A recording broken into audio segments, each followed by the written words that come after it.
24장 66절에서 72절입니다. 베드로는 아랫뜰에 있더니 대제사장의 여종 하나가 왔어 베드로가 훌쩍 있는 것을 보고 주목하여 이르되 너는 나사렛 예수와 함께 있었도다 하거늘 베드로가 부인하되 나는 너가 말하는 것이 무엇인지 알지도 못하고 깨닫지도 못하겠노라 하며 앞들로 나갈세 여종이 그를 보고 곁에 서 있는 자들에게 다시 이르되 이 사람은 곧 도당이라 하되 또 부인하더라. 조금 후에 곁에 서 있는 사람들이 다시 베드로에게 말하되 너도 갈릴리 사람이니 참으로 그 도당이니라. 그러나 베드로가 주저하며 명시하되 나는 너희가 말하는 이 사람을 알지 못하노라 하니 닭이 곧 두 번째 울더라. 이에 베드로와 예수께서 자기에게 하신 말씀 곧 닭이 두 번 울기 전에 내가 세 번 나를 부인하라 하심이 기억되어 그 일을 생각하고 울었더라. 사람마다 정도의 차이는 있겠지만 무섭고 두렵지 않는 사람은 없습니다. 무서움과 두려움은 본능적으로 자신에게 닥치는 것을 알기 때문에 사람은 타인과 사물로부터 보호받기 위해서 울타리를 치기도 하고 또 담을 사기도 하고 이런 물리적인 안전거리를 유지하기도 하지만 또한 정신적 안전거리를 위해서 어떤 사람은 멀리하고 어떤 사물과 환경으로부터 떨어져 있고 싶은 것이 사람의 본심인 것입니다. 무섭고 두려움에 벗어나기 위해서는 무섭고 두려운 존재와 안전한 거리를 가져야 합니다. 우리는 예수 믿고 구원받아 하나님의 자녀가 되었지만 죄와 멀리하고 불의와 타협하지 않고 하나님이 기뻐하는 일을 힘쓸 때 하나님의 사람으로 승리할 수 있는 것입니다. 예수님께서 겟세마네 동산에서 잡히시던 그날에 모든 제자들은 다 예수님을 버리고 도망갔지만 요한과 베드로는 그들과 같이 않았습니다. 요한과 베드로는 예수님이 잡혀서 재판을 받기 위해서 끌려갔던 대제사장의 집으로 함께 들어갔습니다. 베드로는 다른 제자들과 달랐습니다. 다른 제자들은 완전히 예수님을 떠나 도망갔지만 베드로는 멀찍이나마 우리 주님과 안전거리를 유지하고 사람들이 자기를 발견하면 쉽게 도망갈 수 있는 거리를 유지하고 대제사장의 집으로 갔습니다. 그리고 오늘 본문에 보기 이전에 요한은 대제사장과 잘 아는 사이였기 때문에 요한은 그 집으로 쉽게 들어갈 수 있었고 요한의 도움을 받은 베드로는 그 집들 안까지 들어가게 되었습니다. 밤의 찬 공기에 추위를 잊으려고 불을 쬐고 있을 틈 속에 베드로는 들어갔습니다. 그는 자신의 신분이 드러나지 않도록 그는 사람들 틈에 불을 쬐고 있었지만 어떤 한 여종이 베드로를 주목하게 되었고 베드로에게 너도 나사렛 예수와 함께 있었다는 말을 듣게 됩니다. 베드로가 그런 일이 있을까봐 걱정한 대로 그 일이 있고 말았습니다. 지금 예수님은 대제사장 관저 2층에서 신문을 당하시고 베드로는 그 관저 아래층 뜰에서 오늘 신문을 받게 된 것입니다. 예수님은 관저 2층에서 공회원들부터 신문을 받고 재판하기 전에 이미 죽이려고 작정하고 거짓 위정자를 세우고 또 예수님께서 그리스도라는 사실을 말씀하시자 그들은 예수님을 신성모독죄로 삼고 정죄하고 침을 뱉고 얼굴을 때리고 온갖 수모를 당하고 있을 때 베드로는 관제들 안에서 여종에게 적발되고 신문을 받게 된 것입니다. 예수님은 우리를 대속하기 위해서 죽으시려고 침묵하셨지만 베드로는 여종이 자기를 적방하고 죽음하자 살려고 예수님을 부인했습니다. 구원하실 예수님께서 침묵하시고 말씀하신 것과 예수님과 상관없이 자기 자신만 살려고 오히려 예수님을 부인했던 베드로의 모습은 우리의 연약한 모습을 찾아볼 수 있습니다. 요종은 베드로를 적발하고 너가 나사렛 예수와 함께 있는 것을 보았다고 말했습니다. 오늘 이 사건이 일어나지 않았더라면 사람들이 또는 대제사장의 여종이 당신이 예수님과 함께 있는 것을 내가 보았습니다 하면 오히려 자랑스러울 것입니다. 구원자이신 예수님, 많은 자들에게 사랑과 존경을 받고 있는 예수님의 제자인 것을 그가 알고 있었다고 기뻤을 것입니다. 그러나 지금 베드로는 두렵습니다. 무섭습니다. 예수님이 잡히시고 예수님이 아무런 반응도 하지 않으시고 마치 도살장으로 끌려가는 양처럼 아무런 말씀 없이 침묵하고 계시는 주님을 보고 있는 베드로는 두렵습니다. 요즘은 베드로를 적발하고 너가 나사렛 예수와 함께 있는 것을 보았다. 예수라는 이름은 여호수아인데 당시에는 여호수아, 예수와라는 이름이 많았습니다. 그래서 예수 이름 앞에 그 출생지를 붙였는데 예수라는 이름 가운데 예수는 나사렛 출신이기 때문에 나사렛 예수라는 이름을 붙였습니다. 오늘 이 여종이 나사렛 예수와 함께 있던 것을 보았다는 것은 예수를 구별하기 위해서 한 말이 아니라 예수님을 모욕하는 행실이었습니다. 예루살렘 주민들은 예루살렘 주민으로서 자존감이 높았습니다. 그래서 예루살렘에서 구원자로 나타났다면 그들은 또 믿었을 것입니다. 그런데 예수님은 나사렛 이름도 자랑도 아무것도 할 수 있는 하나의 외진 곳에 나사렛에서 출신하신 예수님을 그들은 모욕적인 고침으로 불렀습니다. 나사렛 예수와 함께 있는 자다. 여종은 베드로를 종목했을 때 그가 예루살렘 주민도 아니고 대제사장 수가 있는 사람도 아니고 또 칼과 뭉치를 가지고 예수님을 잡으러 갔던 사람이 아니라는 것을 쉽게 알았습니다.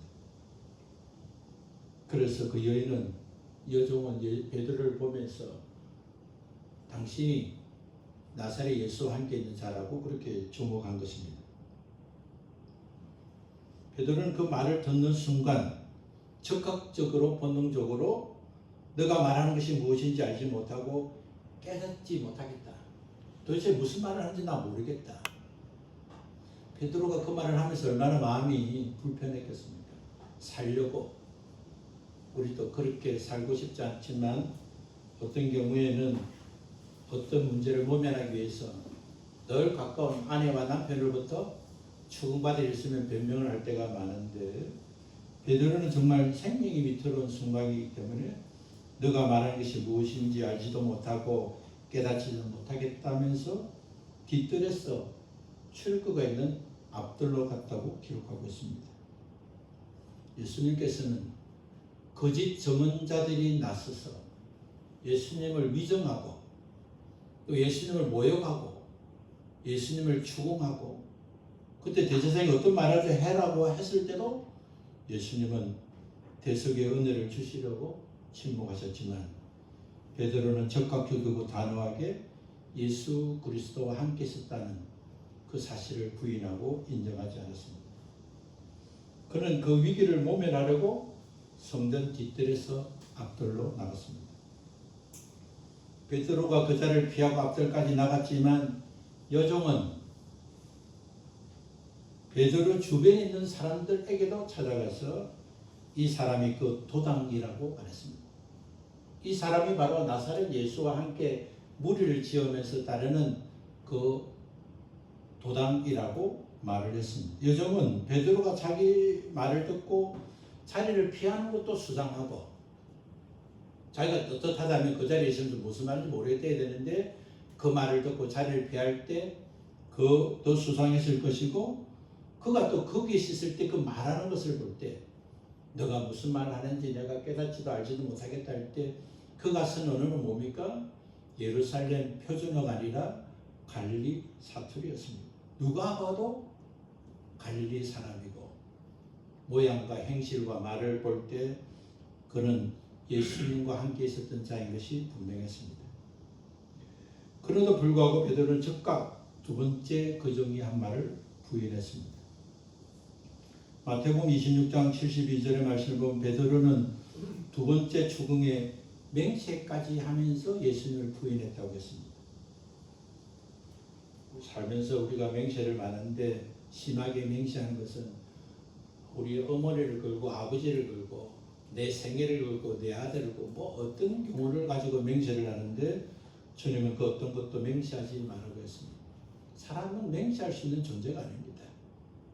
큰 다짐은 할 수 있고 큰 각오는 할 수 있어도 자신이 자신을 믿을 수 없기 때문에 어떤 맹세도 주님은 하지 말라고 말씀했습니다. 여종이 베드로를 알아보고 두 번째에 걸쳐서 이제 베드로 자신에게 말한 것이 아니라 베드로 옆에 있는 사람들에게 그 말을 할 때 베드로는 부인했습니다. 너도 갈릴리 사람이니 참으로 그 도당이라는 말을 했습니다. 누가복음 22장 59절을 보면 세 번째 사람들이 말한 것, 첫 번째는 이 여종이 베드로에게 직접 말했고 두 번째는 이 여종이 사람들에게 말했고 세 번째는 베드로 옆에 있는 사람들이 여인이 하는 말을 듣고 정말 이 사람은 나사렛 예수와 한 도당이라는 것을 알고 세 번째 말을 했습니다. 너도 갈릴리 사람이니 참으로 그 도당이라고 말했습니다. 누가복음 22장 59절을 보면 이 세 번째 한 이야기, 여인이 첫 번째 베드로에게, 두 번째 베드로 옆에 있는 사람들에게, 세 번째 예수님 주변에 있는 사람들이 말한 가의 거리는 1시쯤 되었다고 기록하고 있습니다. 이것은 갑자기 순식간으로 일어나는 것이 아니라 이 여종이 베드로에게 말할 때 베드로는 자리를 피했고 자리에 피한 것을 보고 여종은 아무래도 이 사람이 나사렛 예수와 도당이다 하는 생각을 갖고 베드로를 찾아가서 베드로 있는 주변의 사람들에게 그것을 알리고 그리고 1시간쯤 후에 주변의 사람들이 그 말을 듣고 보니까 이 사람이 갈릴리 사람이라는 것이 분명하고 그런 것을 볼 때 예수님과 함께 도당된 사람이라는 것을 말하게 되었습니다. 요한복음 18장 26절을 보면 이렇게 말하는 사람 중에 한 사람은 바로 예수님과 같이 있을 때 베드로가 칼을 휘둘러 어떤 한 사람의 길을 잘랐는데 그가 바로 말고였고 그렇게 말한 사람은 말고의 친척 중 한 사람이었다고 기록하고 있습니다. 자기 친척이 예수님을 체포하려고 산을 올라갔다가 예수님을 잡으려는 순간 베드로가 칼을 들고 휘둘렀고 그때 휘두른 칼에서 기가 떨어지기 때문에 누구보다도 베드로를 알아볼 수 있는 사람이 말을 했습니다.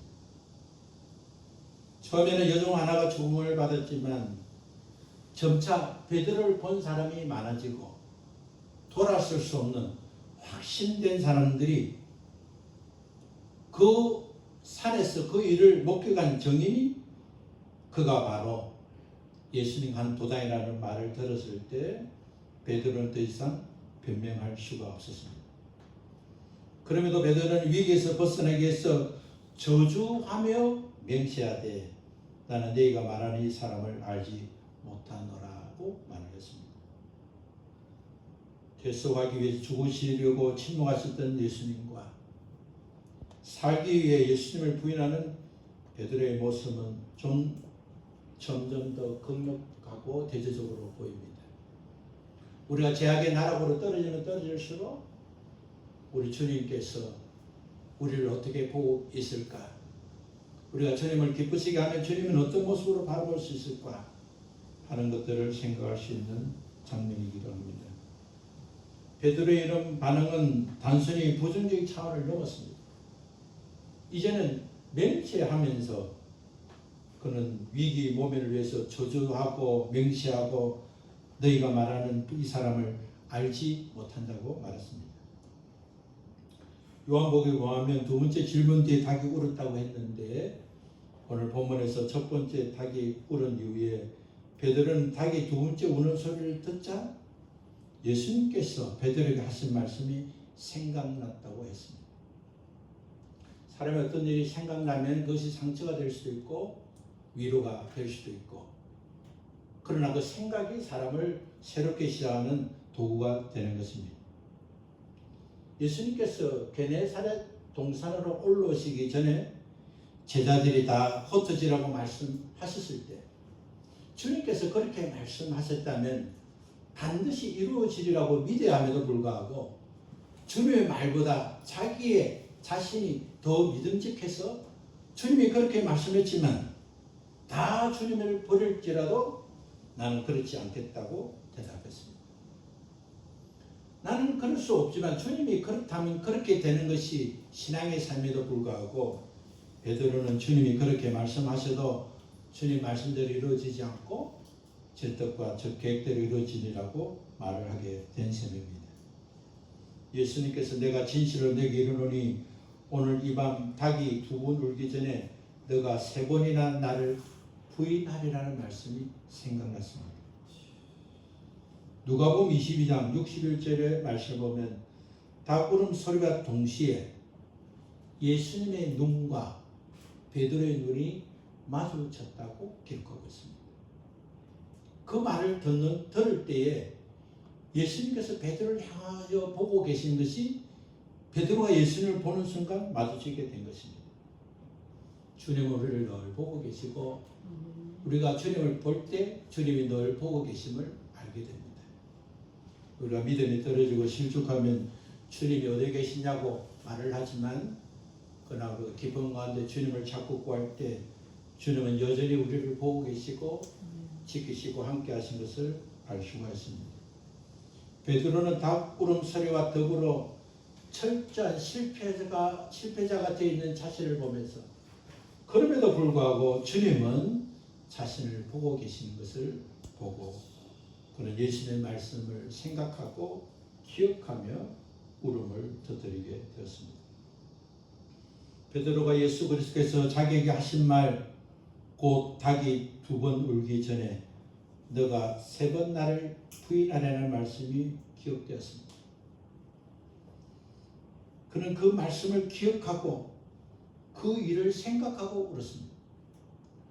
우리가 울음이라도 같은 울음이 아닌 것입니다.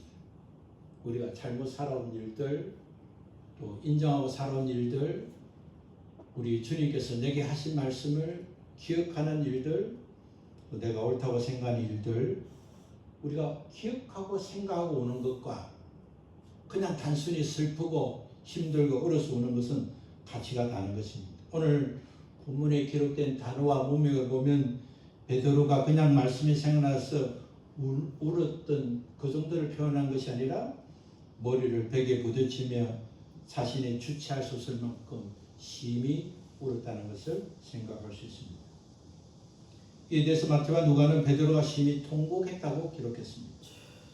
이것은 베드로의 울음이 단순한 감정, 후회를 뛰어넘는 온 마음을 뒤집는 내 같은 것이 무엇인데 내가 지금까지 주님을 사랑하고 주님을 따르겠다고 한 나의 주장과 나의 믿음이 무엇인지를 깨닫고 그럼에도 불구하고 주님이 자신을 보고 계시는 것을 알고 그는 참의 눈물을 흘렸음을 말해주고 있습니다.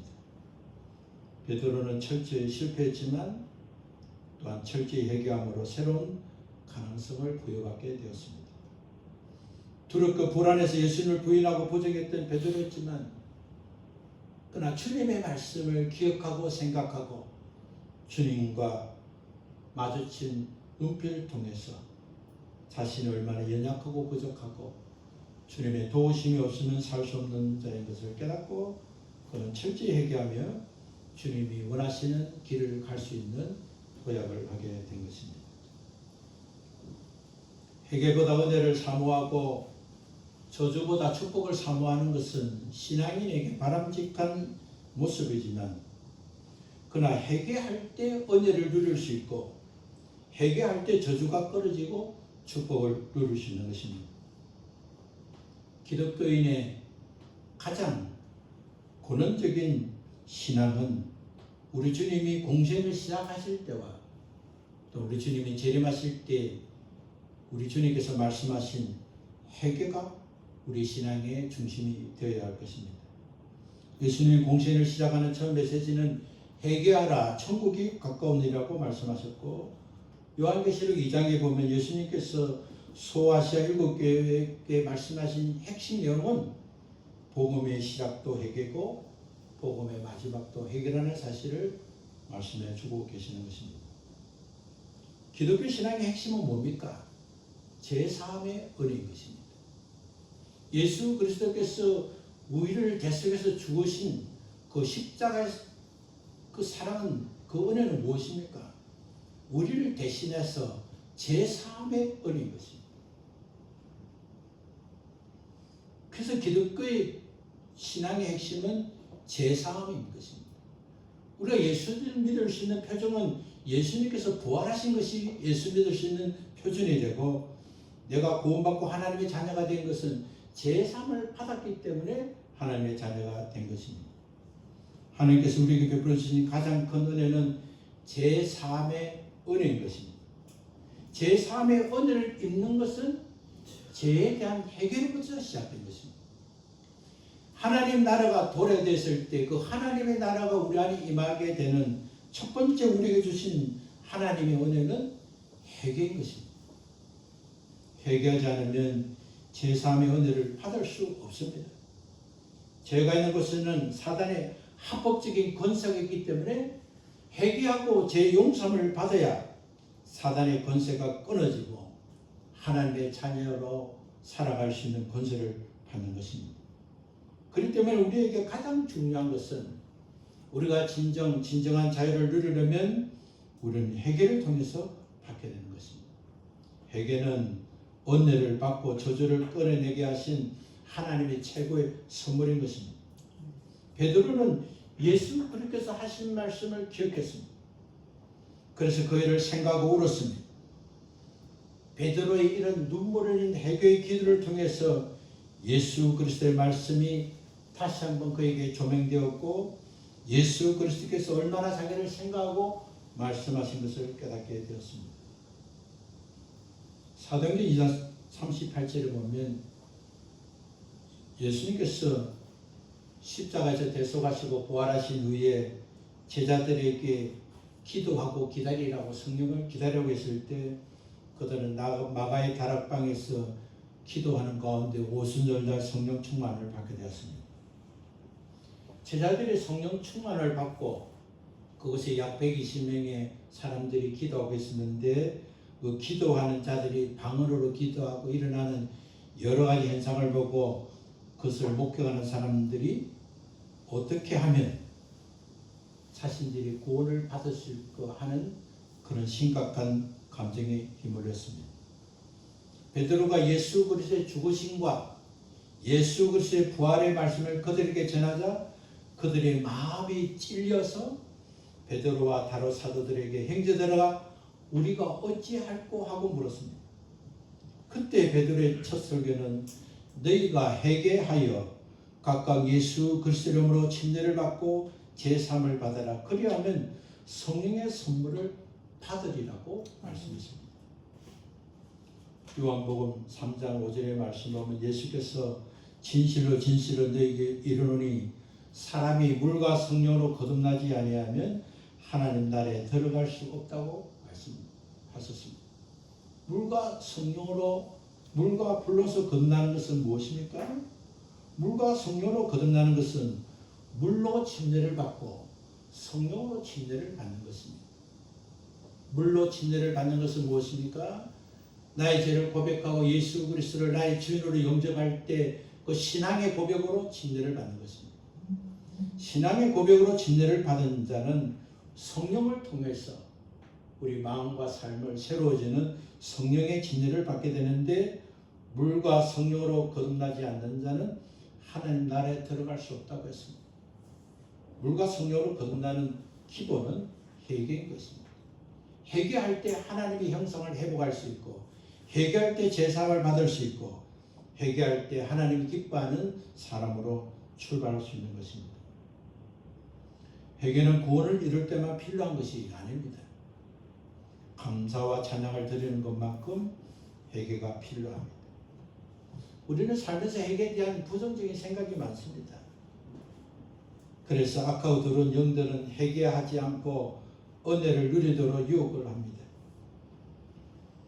그러나 회개하면 오히려 우리가 회개하지 않을 때는 회개는 우울하고 내가 누구에게 뭐를 잘못했다 할 때도 손해를 보고 하나님 앞에도 회개하는 것은 그렇게 울고 하면 우울증에 걸리고 마음이 심란하고 안 좋기 때문에 찬송과 감사를 해야 하지만 그러나 회개할 때 우울의 영들이 떠나고 무거운 짐들을 벗게 되고 오히려 하나님께 진정으로 감사의 찬양을 할 수 있는 것입니다.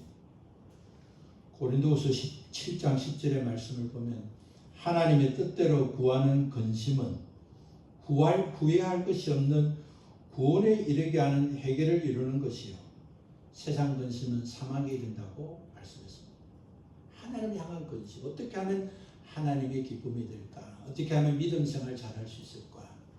그런 근심은 결국 회개를 하게 되지만 그러나 사망의 길을 가는 것은 하나님의 뜻대로 구하는 그런 후회 없는 그런 회개를 하는 것이 아니라 세상의 근심에 빠져서 오히려 사망의 길에 이르는 것입니다.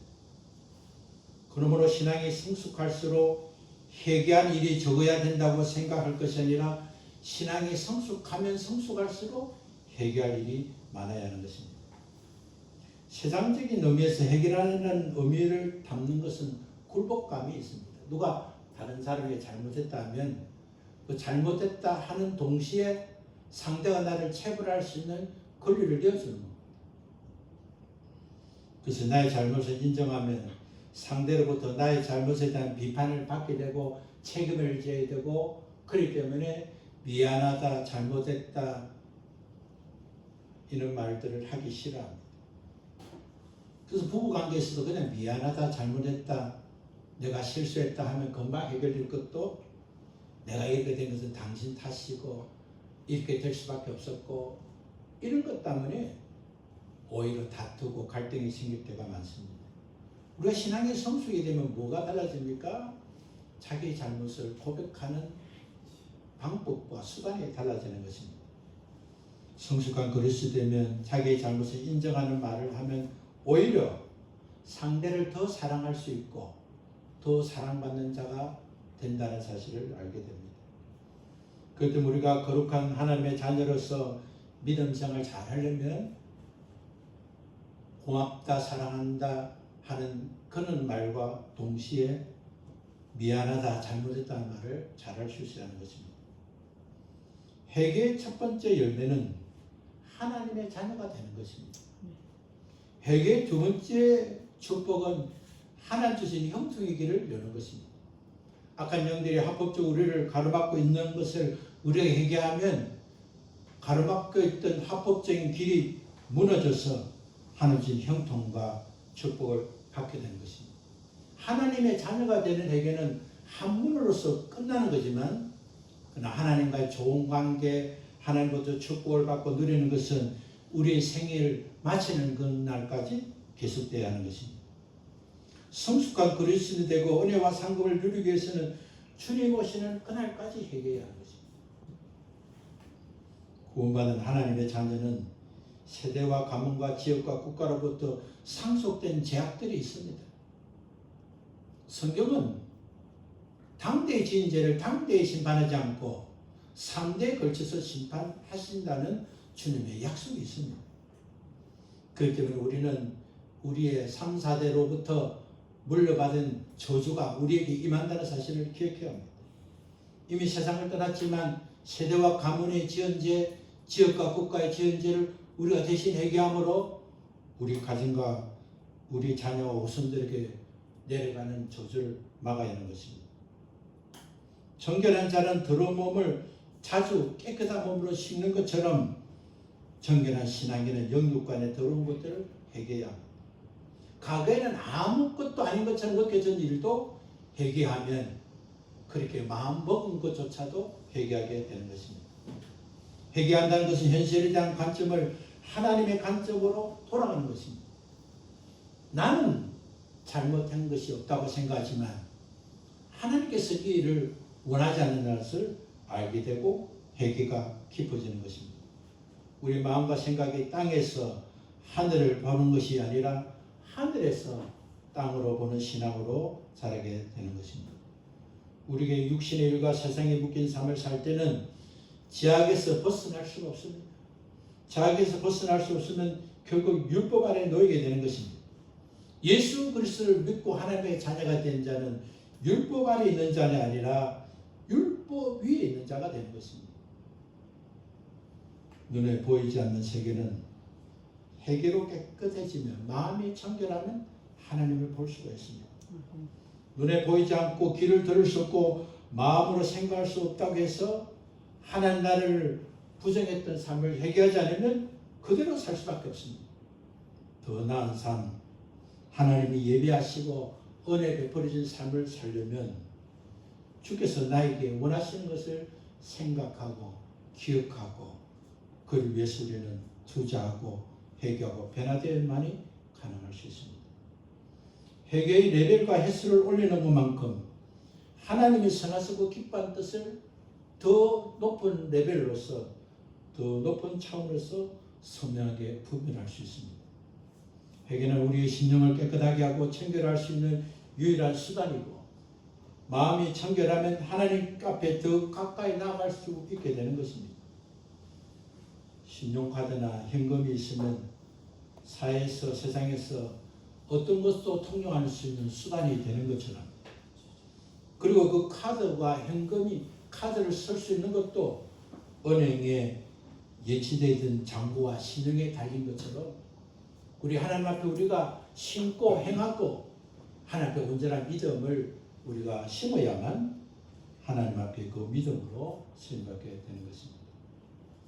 베드로처럼 예수님 말씀이 생각나고 기억되어 오는 회개는 새로운 삶을 시작할 수 있습니다.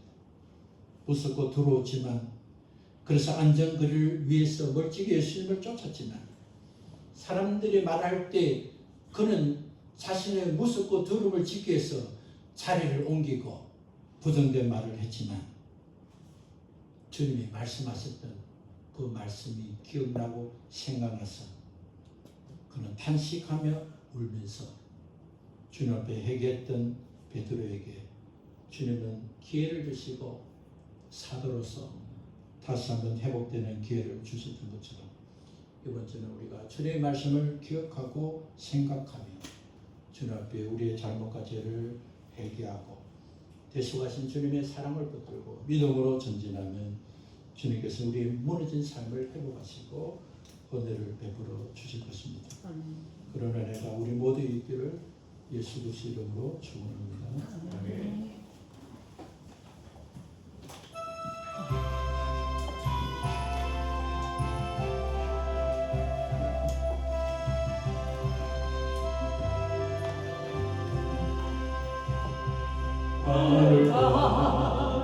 밝은 길이 내 앞에 있으니 슬픈 일을 많이 보고 늘 고생하여도 하늘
감사히로다.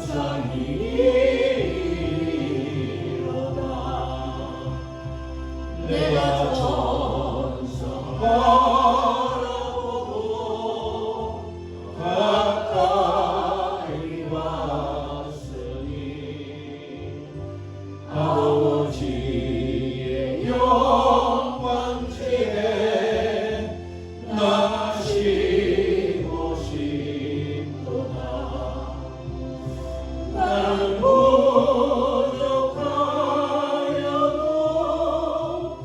영접하실 터이니 영광하라 계시는 것 우리 구주 예수라.